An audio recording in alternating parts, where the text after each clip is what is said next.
مخاطبین از رسانه پشت ماجرای فیلم استاندار سابق یادتونه یعنی تیم میگه که منم داشمی رو های گلزار جابجا کرد. نوشته که چرا از الناز گلرخ نمیگی؟ اون با آخونداست حکومتی. چه ربطی من؟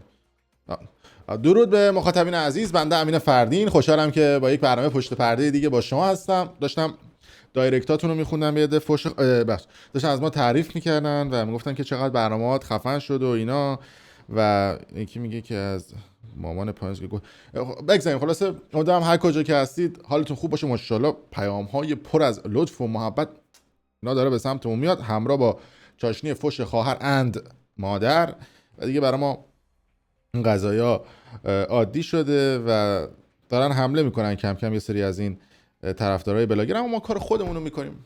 و امروز رسیدیم به ایستگاه چهارم افشاگری ما در خصوص بلاگرها. انتقادهای زیادی هم به ما شده، میگن آقا چرا انقدر زر میزنی، مستقیم برو سر اصل مطلب، چرا انقدر کشش میدی، چرا انقدر لفتش میدی، چرا انقدر میکشی به پیتزا.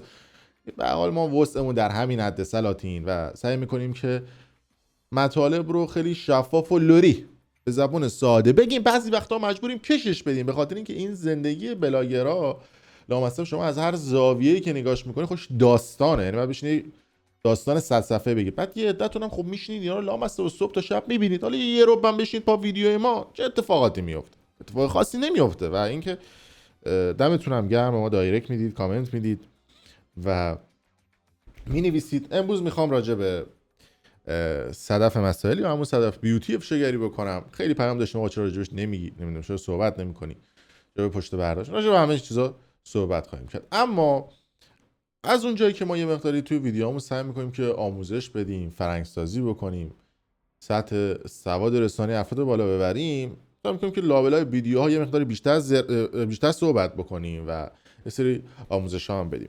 به طبق تحقیقاتی که یه سری آدمای اسکل بیکار انجام دادن توی فضای مجازی و نمیدونم فکر کنم وقت زیاد داشتن و اسکلا نشستن این استوریا و دایرکتای این بربچ و نمیدونم پیام‌های افراد رو خوندن، به یه سری نتایج رسیدن. اونم این هستش که متوجه شدن که یک سری از این بلاگرها که تو فضای مجازی دارن به عشق ملت و به عشق جیب ملت و به عشق پول ملت دارن فعالیت میکنن و کاسه بشقاب نشون میدن، بیشترین فعالیتایی که دارن میکنن تو این سه تا دسته هست. 66% از مطالبی که میذارن تبلیغات، یعنی نصف بیشتر محتوایی که اینا دارن محتوای تبلیغاتیه و شروع میکنن از صبح که بلند میشن کاسه بشقاب بگیر تا نمیدونم لباس و نمیدونم طرف پمپ بنزین محلم تبلیغ کرد برای اینکه بخواد پولشو بگیر. حالا چه ربطی به صدف بیوتی اینا داره میگم جلوتر، ربطش هم بهتون هیچ ربطی نداره ولی مطمئنا ربط داره. 66% محتوا تبلیغات، 28% زندگی شخصیشون رو میگن. ما ملت فضول پیگیری هستیم، فضول نه پیگیری هستیم و چون دوست داریم 28% برامون خیلی عدد گنده ایه و هلوهوش 28 و 66 یه 6-7% هم فکر کنیم وسط مثلا زیاده زبانمون خوب نیست چون بیکار اینا دیگه. اومدن گفتن که آموزش میدن، تعدیگش هرچی هست افرادی هستن که محتواشون آموزش میدن، یعنی زیر 10% از محتوای آموزشیه، بقیهش میشه تبلیغات و شراور. اما نگاه میکنی میبینی آقا پیجشون 2 میلیون 3 میلیون 4 میلیون فالوور داره. از اون طرف یه عده از این افراد اومدن خلاقیت به خرج دادن، یعنی در کنار آموزشایی که میدادن و زندگی شخصیشون اومدن نوآوری کردن. مثلا صدف بیوتی یا همون صدف مسائلی اومد اوایل با خیلی امکانات جزئی به مردم میگه آقا با این امکانات جزئی خیلی از جیبش پول میداد، میرفت و لوازم آرایشی میخرید، آرایش میکرد.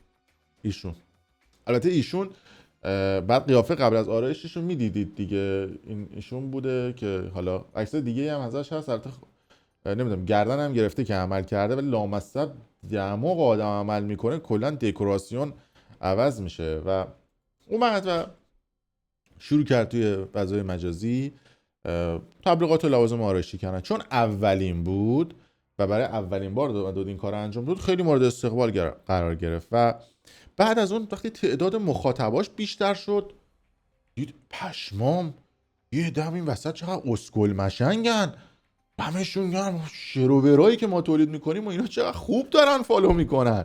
عجبا. بیا بزنیم فاز آخوندی و فاز لیدری و رهبری لوازم آرایشی رو بر عهده بگیریم. با همکاری خواهرش اومدن یه سری لوازم آرایشی رو از اروپا و کانادا و امریکا فرستادن ایران، هردن تو پاچه ملت به اسم پکیجای آرایشی و شروع کردن با یه سری برندهای داخل ایران کار کردن. گفت آقا بیایم مثلا این برندو بخری پوست شفاف میشه، آبرسانی و اینا. اون اولی که رفت اون فاز فالوورش که بیشتر شد، ببین اینا با شعاف کردن و با نشون دادن زندگیاشون بعضن با چسی فراوان، میدونید آه و نصرت شروری دارم، آه و حسرت رو به دل دادم گذاشت. من داشتم میخوندم کامنت های در گفتن آقا مثلا اومده بود ویدیو گذاشته بود، استوری گذاشته بود، گفته بود که آره من از سان فرانسیسکو دارم با پرواز فرست کلاس میرم دبی و اونجا قراره که در یک سمینار شرکت بکنم، بعد از اونم قرار برم فرانس، بعد از فرانس هم قرار برم ایتالین و اونجا باشم. طرف میگه من کف خونم نشستم تو فلان شهرستان، مامانم میگم کجا بریم، مامانم میگه شب میخوای بریم مالاقا، یه منطقه است اون تو خوزستان، بریم دسفول، بریم دریاچه چیتگر، بریم سراب نیلوفر تو که همشون محلهایی که حالا ما زیاد بلد نیستیم، با آدم میخوره این کاغذه اینجوری میشه اینجا، حواس من پرت میشه. بریم مالاقا اونور میگه آقا این کشور عوض میکنه. بعد یه دم آرزو دارن شبیه این آدم باشن و ریشه بلاگری رو این آدم یعنی توی فضای سوشال مدیا ایران رشد داد. یعنی آدمی بود که یه عده آدم رو عادت داد به مفخوری کردن و تولید مطالب شروور تولید کردن که همین آدم بود. البته صدف مسائلی بعد بگه آقا راجع باباش دکتر رضا مسائلی اینا به هر حال آدمایی هستن که راجبشون بیاد شفافگری خودش افشاگری بکنه، جالبه برای مردم. به توضیح بده آقا بابا چه رانتی داشت، دو کیش رانتی داشت و چی کارا کرده بود، دوره همین دیگه. حالا اگه نگفتیم ما سعی می‌کنیم توی قسمت‌های بعدی بگیم. خلاصه این آدم چپ و راست تو فضای مجازی تبلیغات می‌کرد، بعد رفت سوقش داد به مسائل سیاسی. یه دمان گفتن پشمام چقدر مسائل خوب و خفنی رو داری میگه خانم مسائلی، اصلا این فامیلیت هم به اون مسائل میخوره.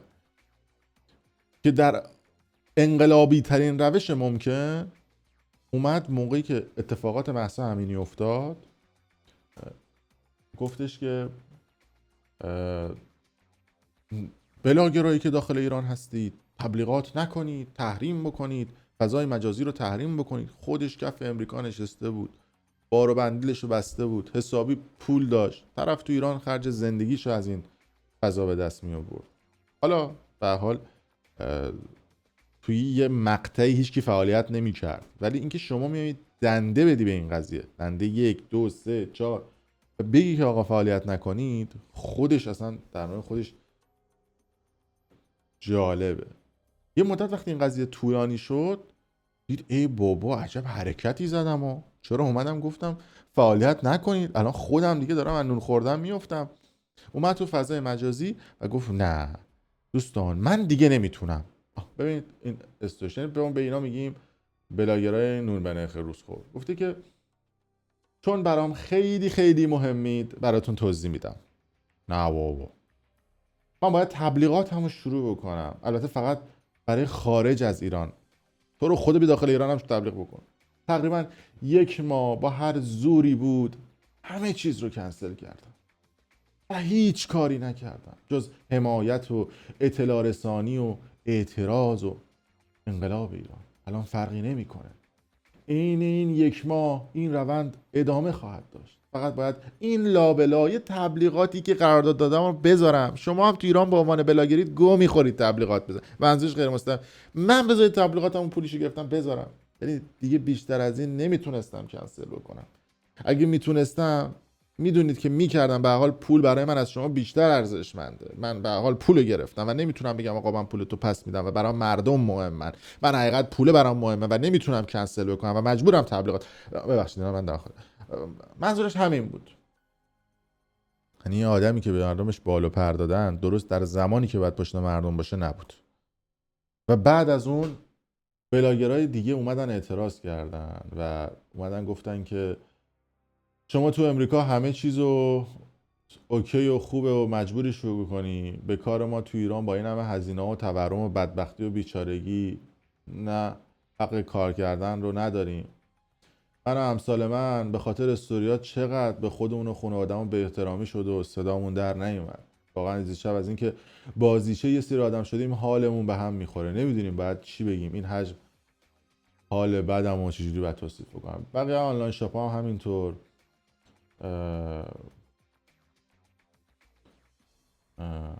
یکی دیگه شما گفته که یکی گفت باید مثل اسب مسابقه باشیم، رو به جلو رو به هدف. راست میگی یا، ولی هیچ اسب مسابقه‌ای وسط مسابقه نمیره اونجا بخوره. در جریان تیکای عجیب و غریب و اینکه همه به نوعی بلاگرای دیگه اومدن گفتن آقا ما به حرف تو گوش دادیم، تو الگوی ما بودی، تو پیامبر ما بودی. یعنی اینا ببین اینا چه اسکولایی بودن که الگوشون صدف بود.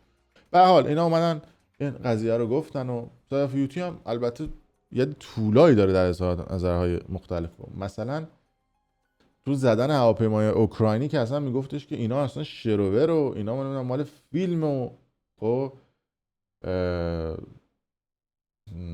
اینا اصلا نمیتونه اتفاق بیفته. چی اصلا این فیلم ها رو گرفته؟ اصلا اوایل که اصلا گردن نمیگیره هواپیمای اوکراینی و کلی هم فوش داد بیرون. بعدش اومد گفتش که توی انقلاب و اینا هم شبیه مجاهدین باشید، به جای چادر بیاید روسری قرمز بکنید سرتون و اینا. اصلا روشی که یعنی راجع به انواع و اقسام موضوعات ایشون اظهار نظر میکنه، چون فعال در همه امور هستن و باسواد در همه امور.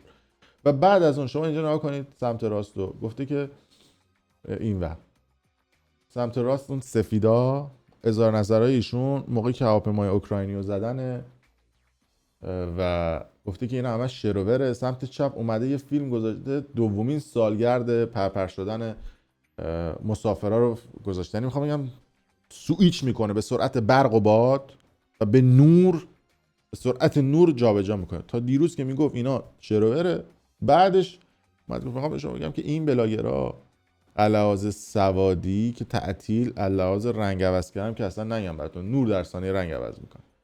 که بعد از اون رعنا رحیم‌پور خبرنگار BBC هم اومد بهش حمله کرد. خود این رعنا هم خوش داستان داره، فایل صوتیش اومده بود بیرون. ولی خب